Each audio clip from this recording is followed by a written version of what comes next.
Hey guys, this is Lindsay with Garage Gym Reviews, and back by popular demand is another women's barbell review. I'm just kidding. We haven't even released the first barbell review. I just wanted to do another women's barbell review because honestly, my friend Courtney just got in the Colorado bar from Rep. I think it's fantastic, so I kind of wanted to talk about it a little bit. But before we get into the details, make sure you are subscribed to our channel so you can continue to see video reviews on rowers, on treadmills, on saunas, on cold plunges. I mean, we are talking all fitness equipment. Also, if you want to go ahead and purchase this after the review, we place a link below the like button. When you use that link, it doesn't cost you anything extra. It just gives us a small commission, and we really appreciate it when you use that link.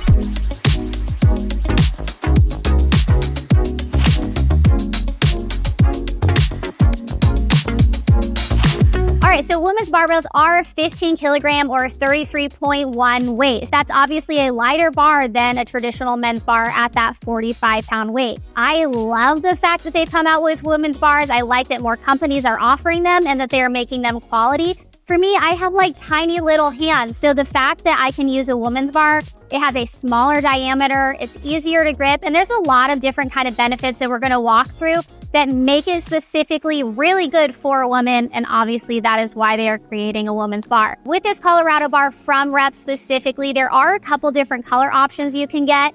My call out to this is that the men's bar actually has more color options, so I'm like, what the hell, right? Like, there's only 3 color options for the women and 6 color options for the men. I mean, come on, give us more options. We like variety. They also have a couple different options when it comes to the finishing. So you can do a hard chrome, or you can go ahead and do a black Cerakote with a black Duracoat sleeve. Or then obviously this one is the pink Cerakote with the black Duracoat sleeve. Duracoat is essentially a process where they take steel, do a bunch of chemical and sciencey stuff that I'm not going to pretend to understand, and it just hardens the sleeve, making it super durable. So one of the reasons you want a Duracoat sleeve, especially if you have a home gym, is that it's less prone to rust. So you're going to be using it a lot, you're going to be dropping it a lot, it's going to be kind of exposed to the elements, especially if you don't have any sort of like air conditioning control or heat control, climate control in your garage gym. The Duracoat on the sleeves is actually really good. So this bar costs $250. In my opinion, this is a really good price point. So when we compare it to something like the Rogue Bella Bar at $295, which is my all-time favorite training bar, but again, it's closer to that $300 mark, or take the Wonder Bar by Fringe, and that is $235, although I don't think it is as good as this bar from Rep.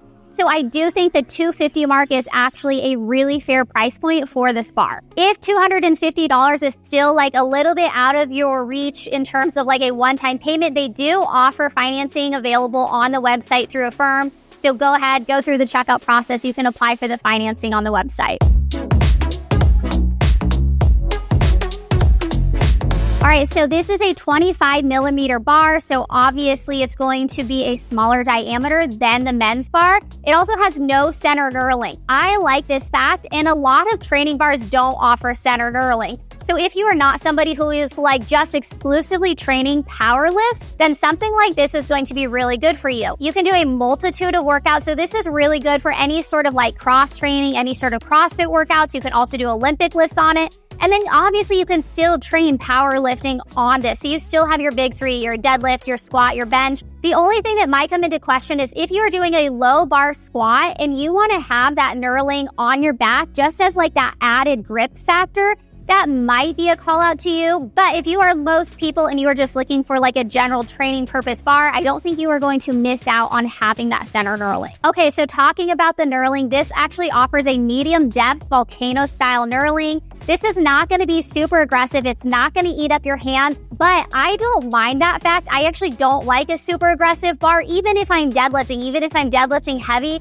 I kind of prefer a little bit more passive knurling. Obviously, that's just my opinion. It's kind of like up to users' preference on that. But for this, I mean, when I'm doing a snatch or a clean and jerk, it's not going to eat up my hands. But I still feel like it does offer enough grip that I actually have a really good handle when I'm doing something like a heavy deadlift. With this bar, it offers composite bushings, which are going to create a lot of stability, but also a lot of durability with this bar. Not only that, when you're using composite bushings, it's going to create a little bit of spin on the bar, obviously really benefiting those Olympic lifts. The other thing with composite bushings is it's actually going to create a more quiet bar when it's dropped. I actually do feel like that's true. It's something that I had read about online. I wasn't sure if I believed it. When I compare other bars to this bar, when I drop it, especially if I'm dropping it like overhead, right? Like I've just jerked this bar over top, I'm dropping it down.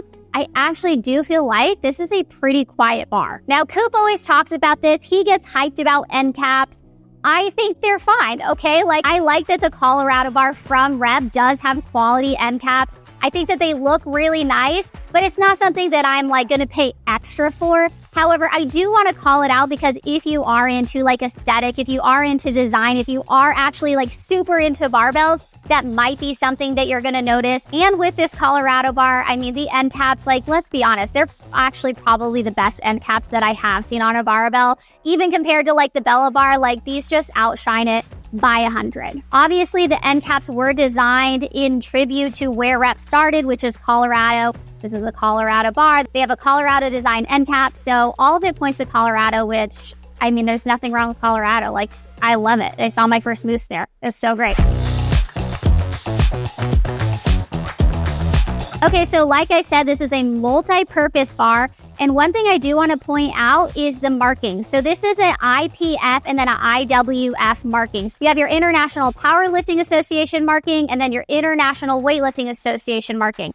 That doesn't mean a lot of things to most people. However, again, if you're doing Olympic lifting, this is super important. So when I'm going up to a bar and I'm going to go snatch, I know by looking at the marking exactly where I need to place my hands. So if you are doing Olympic lifting, or let's say you're doing CrossFit and you're doing a lot of barbell cycling, like it's going to be really beneficial for you to be able to walk up to that bar, place your hands exactly where you know they need to be, and then go ahead and move on with your work. The length of this bar is 79.1 inches long, and then the sleeves are 12.4 inches long. This is a little shorter sleeve than what we see with the Bella bar, but I don't think that that is a bad thing. It's not by much. And for me, like even if I'm loading up bumper plates, which take up a lot of space, and I'm lifting heavy, at least like for me, like I still have a lot of space left. I have yet to like reach the end cap. Maybe that should be like my end of the year goal, right? Like load up enough 45 bumper plates to deadlift so they like fall off the sleeves. Like I would feel like really badass if I could do that, but honestly, I'd probably just only be able to like load up 5s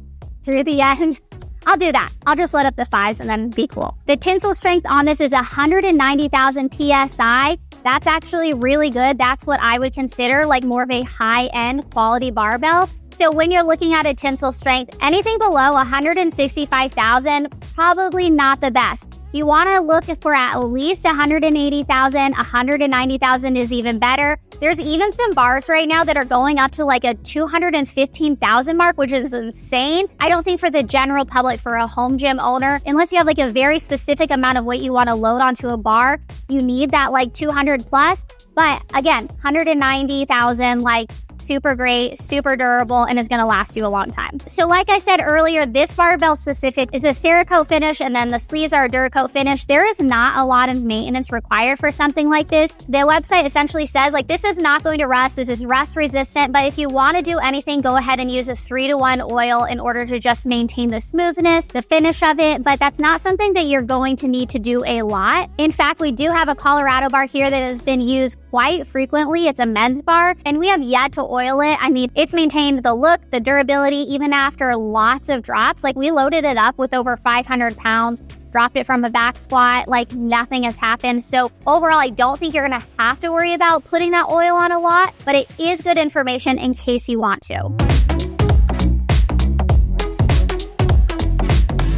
If you go to their website, you can go ahead and look at their customer reviews. Now, they only have 35 reviews on their website, but most of them are positive with a 4.9 stars. People like the width of the bar, they like the color options, and then they like the knurling. I would agree with all that again, except for the color options. I do wish there was a little bit more. However, the color options available are really nice. I mean, like, look at how cute this pink is. Like, I'm kind of obsessed with it. So in terms of the pink color, like they did nail it. Like this is like a perfect pink. When you go ahead, order this bar, it does come with free shipping, and then it is packaged so well. So it's actually wrapped in foam. It's kind of like stapled together, and then it's wrapped in a hard cardboard tube. that you're going to have to use basically like pliers to get open. Like, it does take some effort opening this bar, but I'd rather have that, like take my time having to open up a bar than have a bar come damaged. Overall, I really don't have any complaints about this bar. I think this is a great training bar for a lot of people. I think it is a fair price point. And my only real complaint, again, is the lack of color options. But again, that's not even like a real complaint because the color options that they do have are actually perfect. I mean, this is a perfect thing in my opinion. But let us know what you think about the Colorado bar from Rep. What color would you wish they offer? And then if you want us to make a comparison between this bar and another bar, let us know in the comments below. This has been Lindsay with Garage Gym Reviews.